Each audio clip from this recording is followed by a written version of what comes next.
आज हम बात करेंगे फाइव किंगडम्स क्लासिफिकेशन के बारे में। ठीक है जी। इस क्लासिफिकेशन के मुताबिक या फाइव किंगडम क्लासिफिकेशन जो है ये हमें दी थी ने रॉबर्ट विटटैकर ने हमें 1967 में दी थी।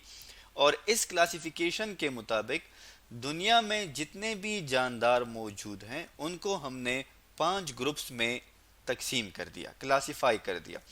तो उनके नाम क्या क्या हैं जी? इनमें हमारे पास एक जो किंगडम है वो क्या है? बैक्टीरिया।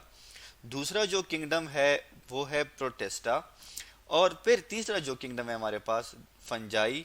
चौथा प्लांट। और पांचवा जो है हमारे पास दैट इज एनिमल्स। अब ये क्लासिफिकेशन जो थी, जो बाकी दो क्लासिफिकेशन थी हमारे पास, टू किंगडम और थ्री किंगडम, उसके बरअक्स ये क्या थी? ज्यादा बेहतर थी। ठीक है जी। और इस क्लासिफिकेशन में जो हमारे पास आंसर्स दिए गए थे या वो जो बाकी दो क्लासिफिकेशन है जिनको रिजेक्ट किया गया था, वो सारी चीजें जो हैं, वो सारे मसले जो थे वो इस क्लासिफिकेशन में हल कर दिए गए। ठीक है जी। तो अब जैसे कि आपको पता है कि बाकी जो हमारे पास दो क्लासिफिकेशन है, थ्री किंगडम और टू किंगडम, उनमें मसला ये था कि हमें प्रोकैरियोट्स और यूकैरियोट्स का पता नहीं था। ठीक है जी। लेकिन इस क्लासिफिकेशन ने हमें यूकैरियोट्स और प्रोकैरियोट्स का डिफरेंस प्लस इसी के बेस पे क्लासिफिकेशन जो है वो कर दी। ठीक है जी। इसी को हम मजीद डिटेल में पढ़ते हैं। साइंटिस्ट ये कहते हैं कि बेसिकली एवोल्यूशन, एवोल्यूशन का मतलब क्या है? जब हमारे पास एक नई ऑर्गेनिज्म या किसी नई चीज की इर्तिका हो। ठीक है जी। नई चीज का बनना हो, नए ऑर्गेनिज्म का बनना हो, इवॉल्व होना हो, तो ये कहा जाता है कि हमारे पास सबसे पहले जो है इस जमीन पर मौजूद थे प्रोकैरियोट्स, जो कि क्या थे? बैक्टीरियाज थे। ठीक है जी। इन बैक्टीरियाज ने, इन प्रोकैरियोट्स ने क्या की? एवोल्यूशन की। ठीक है जी। इन्होंने क्या किया? एवोल्यूशन की। और ये कन्वर्ट हो गए किस चीज में? यूकैरियोट्स में। और यूकैरियोट्स में हमारे पास क्या आ जाते हैं? That is Protista. फिर इस प्रोटेस्टा में हमारे पास वो जानदार या वो लिविंग ऑर्गेनिज्म मौजूद हैं जो कि इन बाकी चार ग्रुपों से मुख्तलिफ हैं। ठीक है जी। या इनमें इन चारों के फैक्टर्स या इन चारों की खसूसियात पाई जाती हैं। ठीक है जी।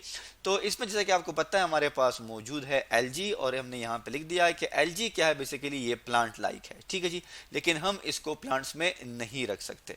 इसी तरह इस प्रोटेस्टा में हमारे पास मौजूद है प्रोटोजोवन, और ये एनिमल लाइक है, लेकिन हम इसको एनिमल के किंगडम में प्लेस या क्लासिफाई नहीं कर सकते। तो इस तरह के ऑर्गेनिज्म जो थे हमारे पास ये प्रोटेस्टा में शामिल हैं। तो बैक्टीरिया से एवोल्यूशन हुई है प्रोटेस्टा की। प्रोटेस्टा से फिर हमारे पास एवोल्यूशन हुई है किसकी? फंजाई की। ठीक है जी। और फंजाई में फिर हमारे पास दो तरह की मेन स्पीशी हैं। एक को हम कहते हैं मोल्ड्स। ठीक है जी। आप देख सकते हैं अपनी स्क्रीन पे मोल्ड्स। और एक को हम कहते हैं यीस्ट। ठीक है जी। और इसी तरह हमारे पास प्लांट्स हैं। ठीक है जी। और प्लांट्स में हमने बताया था आपको थ्री किंगडम और टू किंगडम क्लासिफिकेशन में भी कि इसमें हमारे पास दो तरह के होते हैं, वो जो कि सीड से जिनकी फॉर्मेशन होती है, डेवलपमेंट होती है, और वो जिनकी स्पोर से डेवलपमेंट होती है। दो तरह के प्लांट्स हमारे पास मेन मौजूद हैं। और इसी तरह हमारे पास फिर इसी प्रोसेस से जो तीसरी क्लास या तीसरा किंगडम जो हमारे पास इवॉल्व हुआ है दैट इज एनिमल्स। और आप देख सकते हैं एनिमल्स हमारे पास दो तरह के होते हैं, या वो वर्टिब्रेट्स होंगे या वो हमारे पास इनवर्टिब्रेट्स वॉर्म्स होंगे। ठीक है जी। तो यूं ये हमारे पास क्या थी? क्लासिफिकेशन थी। कौन सी? फाइव किंगडम क्लासिफिकेशन, जो कि बेस करती है किस चीज पे? Difference between eukaryotes and prokaryotes. ठीक है जी। यूकैरियोट्स और प्रोकैरियोट्स के दरमियान जो डिफरेंस है उस पे। और दूसरा जो इसका पॉइंट था वो ये था कि इनके मोड ऑफ न्यूट्रिशन, मतलब क्या है? खुराक हासिल करने का जो तरीका है वो भी मुख्तलिफ है। जैसे कि एब्जॉर्प्टिव नेचर किस चीज की है? फंजाई की है। ठीक है जी। इसी तरह फोटोसिंथेटिक किस चीज की है? हमारे पास प्लांट की है। और इंजेक्शन हमारे पास मोस्टली कौन करते हैं? एनिमल्स करते हैं। प्रोटेस्टा और बैक्टीरिया जो है ये हमारे पास इंजेस्टेड फॉर्म में फूड लेते हैं। तो ये इस बेस पे ये क्लासिफिकेशन हमारे पास मौजूद थी। अब हम इन एनिमल्स की, बैक्टीरियाज की, प्रोटेस्टा की और प्लांट्स की अगर आप देखें तो आप अपनी स्क्रीन पे एग्जांपल्स देख सकते हैं। हमारे पास मोनेरा जो है, जो कि सबसे पहले जो मौजूद थे इस दुनिया में, इस कुराए अर्ज पर, वो मोनेरा थे। और इसमें हमारे पास आप स्ट्रक्चर देख सकते हैं। ये किस चीज का है जी? ये हमारे पास बैक्टीरिया का है। ठीक है जी। मोनेरा से हमारे पास एवोल्यूशन हुई है किस चीज की? प्रोटेस्टा की। ठीक है जी। जैसा कि आप देख सकते हैं ये हमारे पास क्या है? That is amoeba. और प्रोटेस्टा से फिर हमारे पास एवोल्यूशन हुई है किस चीज़ की, प्लांट्स की। आप देख सकते हैं अपने स्क्रीन पे एक प्लांट का स्ट्रक्चर, इसी से हमारे पास फंजाई बनी है। आप फंजाई की जो बॉडी का स्ट्रक्चर है वो देख सकते हैं, और इसी से हमारे पास एनिमल्स बने, जिसमें हमने एग्जाम्पल के तौर पे बटरफ्लाई को यूज़ किया है। तो ये जी हमारे पास क्या हो गई, दैट इज़ 5 किंगडम क्लासिफिकेशन। इसके बाद हम अब जनरली जो है इसको डिस्कस कर लेते हैं कि किस तरह ऑर्गेनिज्म को क्लासिफाई किया गया। 5 किंगडम क्लासिफिकेशन के मुताबिक अगर हम देखें तो आप देख सकते हैं हमारे पास ऑर्गेनिज्म इसमें दुनिया में मौजूद हैं। तो ऑर्गेनिज्म को क्लासिफाई किया गया किस तरह, प्रोकैरियोट्स में, ठीक है जी। वो जिनके पास प्रॉपर न्यूक्लियस नहीं होता वो क्या कहलाते हैं, प्रोकैरियोट्स। और दूसरे थे यूकैरियोट्स जिनके पास प्रॉपर न्यूक्लियस मौजूद होता है।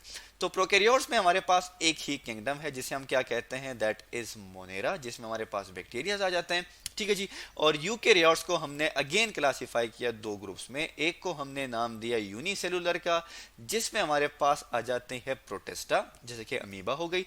और दिया मल्टीसेलुलर का दूसरा ग्रुप, जिसमें अगेन हमारे पास क्लासिफिकेशन की गई किसके बेस पे, सेल वॉल के बेस पे, कि वो जिनके पास सेल वॉल मौजूद है वो कौन कौन से हैं। एक हमारे पास हैं फोटोट्रॉफिक, जो कि लाइट की मदद से अपनी खुराक बनाते हैं, वो कौन से हैं, दैट इज प्लांट। किस प्रोसेस से खुराक बनाते हैं, फोटोसिंथेसिस से।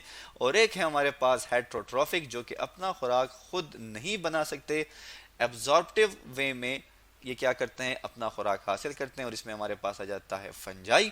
और वो जिसमें सेल वॉल नहीं है, जिनको सेल वॉल वाले ऑर्गेनिज्म से अलग रखा गया, वो कौन से हैं, दैट इज एनिमल्स, जिसमें हमारे पास वर्टिब्रेट्स और इनवर्टिब्रेट्स आ जाते हैं।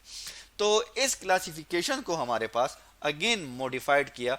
हमारे पास दो साइंटिस्ट थे जिनका नाम क्या है जी, जिनका नाम है दैट इज मार्गवेलस एंड श्वार्ट्ज, ठीक है जी। इन दोनों ने क्या किया, 1988 में इसको मॉडिफाइड किया।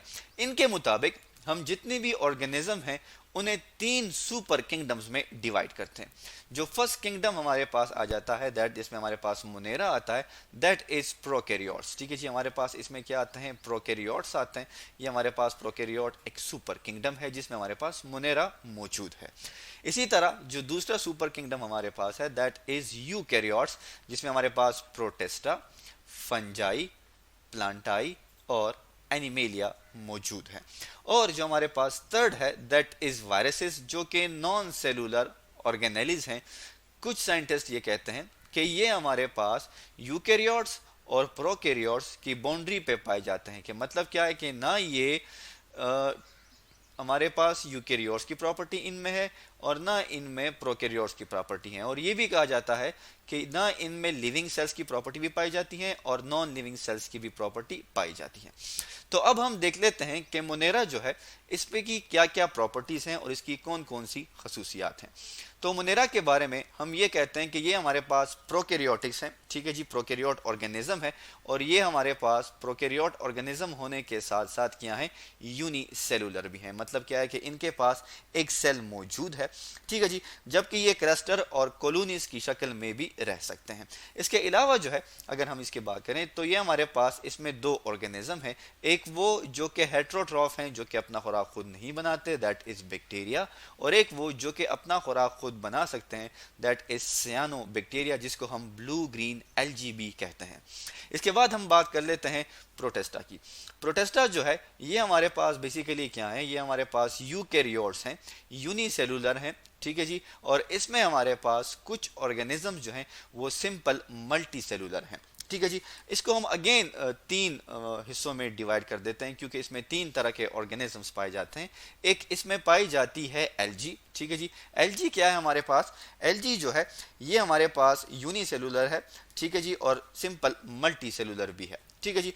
और ये क्या है कि इसमें जो है ये रिजेंबल करती है कि इसमें क्या है, सेल वॉल जो है वो इसका मौजूद है, क्लोरोफिल भी इसमें मौजूद है, सिंपल मल्टी सेलुलर है। जैसा कि हमने शुरू में बताया कि एलजी जो है ये बिल्कुल किस चीज़ से मिलती है, हमारे पास ये मिलती है प्लांट से, ठीक है जी। इसी तरह इसमें प्रोटोजोन्स भी मौजूद हैं, जैसे कि हमारे पास जो है इसमें अमीबा हो गई, और इसमें फंजाई लाइक ऑर्गेनिजम्स भी मौजूद हैं, ठीक है जी। तो इसमें प्लांट, एनिमल और फंजाई इन तीनों के कैरेक्टरिस्टिक के ऑर्गेनिज्म इसमें मौजूद हैं। तो इन बाकी 3 किंगडम्स के बारे में हम इसी वीडियो के दूसरे पार्ट में डिस्कस करेंगे।